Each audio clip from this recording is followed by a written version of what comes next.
Herzlich willkommen zu unserer heutigen Analyse. Sie haben uns ja Material zukommen lassen zum Thema Deutsch lernen. Genauer gesagt geht es um diesen Ansatz Deutsch denken, Deutsch sprechen. Und unser Ziel heute ist es, gemeinsam, ein bisschen tiefer zu graben. Warum wird diese Methode eigentlich als so wirksam beschrieben?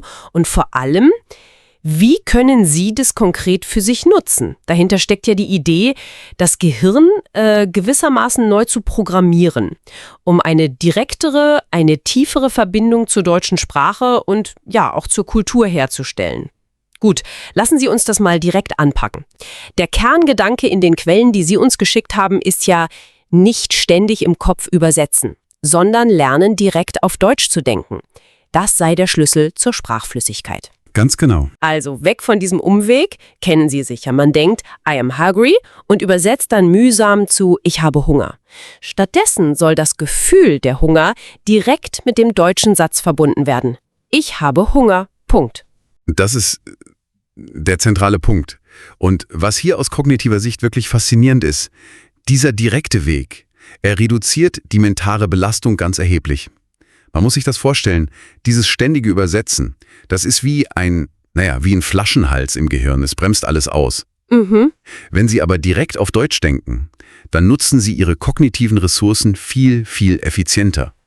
Es gibt ja auch neurowissenschaftliche Studien, die darauf hindeuten, dass bei Lernern, die das so machen, sich direktere neuronale Verbindungen für die Zielsprache ausbilden. Ach so, also quasi eine schnellere Datenautobahn im Kopf. So könnte man es vielleicht sagen, ja. Das Ergebnis ist dann Wörter, grammatische Strukturen, die sind einfach schneller abrufbar. Man reagiert flotter. Das klingt sehr einleuchtend. Aber ich stelle mir vor, viele Hörerinnen und Hörer denken jetzt, das ist doch bestimmt unglaublich anstrengend. Gerade am Anfang, wenn einem ständig die Worte fehlen, wie soll man denn da auf Deutsch denken? Ja, das ist zu Beginn definitiv eine Herausforderung. Da gibt es nichts zu beschönigen. Absolut. Aber, und das ist wichtig, es ist gleichzeitig ein sehr effektives Training für das Langzeitgedächtnis. Man nennt das ja aktiven Abruf. Also das bewusste Hervorholen von Informationen aus dem Speicher, statt sie nur passiv wiederzuerkennen wie beim Lesen. Okay, aktiver Abruf. Wie sieht das praktisch aus? Wenn Sie zum Beispiel anfangen, Ihren ganz normalen Alltag innerlich auf Deutsch zu kommentieren, auch mit ganz einfachen Sätzen. Ich stehe auf, ich putze meine Zähne, ich gehe jetzt zur Arbeit oder ich kaufe Brot im Supermarkt. Jedes Mal, wenn Sie das tun, holen Sie diese Strukturen aktiv hervor und genau dadurch festigen sie sich. Es ist wie mentales Muskeltraining. Verstehe. Die Vorteile für das Gehirn leuchten also ein. Aber wie schlägt sich das dann in der Praxis nieder, beim Sprechen selbst? Tja, ein ganz wichtiger praktischer Aspekt ist der Aufbau von Selbstvertrauen. Das wird in den Quellen ja auch stark betont, wie wichtig es ist, von Anfang an zu sprechen. Auch wenn es eben noch nicht perfekt ist, auch mit Fehlern. Ja, diese Angst vor Fehlern, die kennt wohl jeder, der eine Sprache lernt. Sie kann einen richtig lähmen. Genau. Und diese Methode, dieses Direktdenken und Sprechen, die ermutigt halt dazu, diese Hemmung zu überwinden. Einfach mal loslegen. Absolut. Und da kommen wir zu einem Punkt, der mich besonders interessiert. Die Aussprache. Das ist ja oft eine harte Nuss im Deutschen. Regelmäßiges Sprechen trainiert ja nicht nur das Denken, sondern auch die Muskeln im Mund, die Zunge, die Lippen. Und das Gehör? Man muss ja diese spezifisch deutschen Laute erstmal richtig hören und dann auch produzieren können.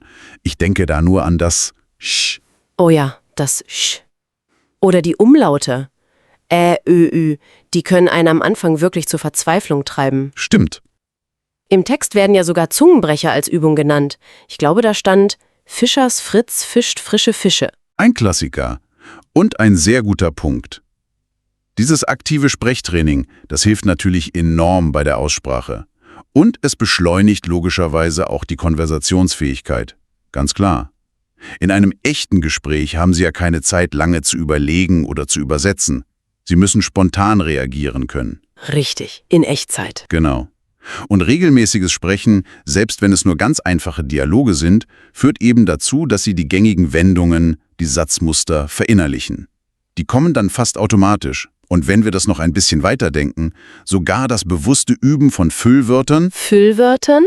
Sie meinen sowas wie, Nicht nur, eher so typische Gesprächspartikel wie also, eigentlich, na gut, halt. Die sind unglaublich wertvoll. Sie lassen sie einfach natürlicher klingen und sie helfen auch, den Gesprächsfluss aufrechtzuerhalten, wenn Sie vielleicht mal kurz nach dem richtigen Wort suchen. Sie kaufen sich damit ein bisschen Zeit. Okay, also kognitive Vorteile, praktische Vorteile beim Sprechen und bei der Aussprache, aber die Quellen gehen ja noch einen Schritt weiter. Sie legen nahe, dass diese Methode auch eine tiefere Verbindung zur Kultur ermöglicht. Wie soll das denn funktionieren? Sprache und Kultur. Ja, das ist ein ganz wesentlicher Aspekt. Sprache und Kultur sind, ja, wie soll ich sagen, untrennbar miteinander verwoben. Zwei Seiten einer Medaille. Das Denken auf Deutsch, so die Argumentation in ihren Quellen, öffnet quasi eine Tür zur sprichwörtlichen deutschen Denkweise. Zur deutschen Denkweise. Das klingt jetzt aber sehr stereotypisch fast. Das ist vielleicht etwas zugespitzt formuliert, aber der Gedanke dahinter ist interessant. Es geht darum, wie die Struktur der Sprache selbst vielleicht das Denken mitprägt. Nehmen Sie zum Beispiel die berühmten deutschen Komposita, diese langen zusammengesetzten Wörter. Donau-Dampfschiffsfahrtsgesellschaftskapitän. Ja, die kennt man. Fahrkartenautomat ist ja noch harmlos dagegen. Genau. Und man könnte jetzt argumentieren, dass der ständige Umgang mit solchen Strukturen, das Zerlegen und Verstehen, das Gehirn vielleicht darin schult, präziser, strukturierter zu denken. Eigenschaften, die ja oft, ob zu Recht oder Unrecht, mit deutscher Kultur verbunden werden, wie Klarheit, Ordnung. Eine interessante Perspektive. Die Sprache sozusagen als mentales Fitnessstudio für bestimmte Denkmuster. In gewisser Weise könnte man das so sehen, ja? Es ist dann eben nicht nur Vokabeln pauken, sondern eine Art, kognitive Anpassung an die Zielsprache und ihre Welt. Und ganz praktisch ermöglicht es natürlich auch viel authentischere Verbindungen zu Muttersprachlern. Mhm. Gespräche über Alltägliches, über Traditionen, über Meinungen, die werden einfach tiefer, echter, wenn man nicht nur Wort für Wort übersetzt, sondern versucht, in der Sprache selbst zu fühlen und zu denken. Man versteht dann auch viel besser die kleinen Nuancen, die umgangssprachlichen Wendungen, sowas wie „das ist mir Wurst" zum Beispiel. Ja, das kann man schwer übersetzen. Eben. Oder kulturelle Anspielungen. Und selbst wenn Sie nur für sich selbst einen inneren Monolog führen, vielleicht über einen Besuch auf dem Weihnachtsmarkt, wenn Sie dann denken, der Duft von Glühwein und gebrannten Mandeln liegt in der Luft, dann fördert selbst das diese kulturelle Immersion. Sie tauchen tiefer ein. Die Quellen schlagen ja auch ganz konkrete Strategien vor, wie man das umsetzen kann. Es wird empfohlen, mit ganz einfachen Gedanken anzufangen. Sowas wie „Ich trinke Kaffee" oder „Die Sonne scheint". Stimmt's. Richtig. Klein anfangen. Und dann schrittweise ausbauen. Dann auch gezielt Medien nutzen, also Filme schauen, Podcasts hören, natürlich auf Deutsch, ohne Untertitel am besten, wenn es geht. Das ist die sogenannte Immersion, das Eintauchen in die Sprache. Sehr wichtig. Und vor allem Täglich sprechen. Jeden Tag. Und sei es nur mit sich selbst in den Spiegel oder eine Sprachnachricht an sich selbst aufnehmen. ja, die Regelmäßigkeit ist entscheidend. Und die Einstellung dazu, das wird auch betont. Fehler nicht als Katastrophe sehen, sondern als Lernchance.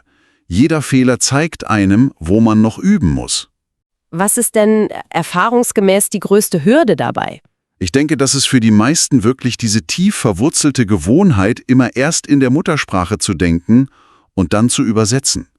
Das ist ein Automatismus, den man bewusst durchbrechen muss. Und wie schafft man das? Ein hilfreicher Tipp aus dem Material war ja, versuchen Sie, deutsche Wörter direkt mit Bildern oder Konzepten zu verknüpfen. Also, Sie sehen einen Baum. Und denken nicht Tree, Baum, sondern sehen den Baum und denken direkt Baum. Ganz genau, ohne den Umweg über die Muttersprache. Das braucht Übung, ist aber sehr effektiv. Und wenn der Wortschatz am Anfang noch begrenzt ist, was ja normal ist, dann sollte man sich auf die häufigsten Wörter konzentrieren, die sogenannten Hochfrequenzwörter. Damit kommt man oft schon erstaunlich weit. Und was raten die Quellen, wenn die Frustration mal Überhand nimmt?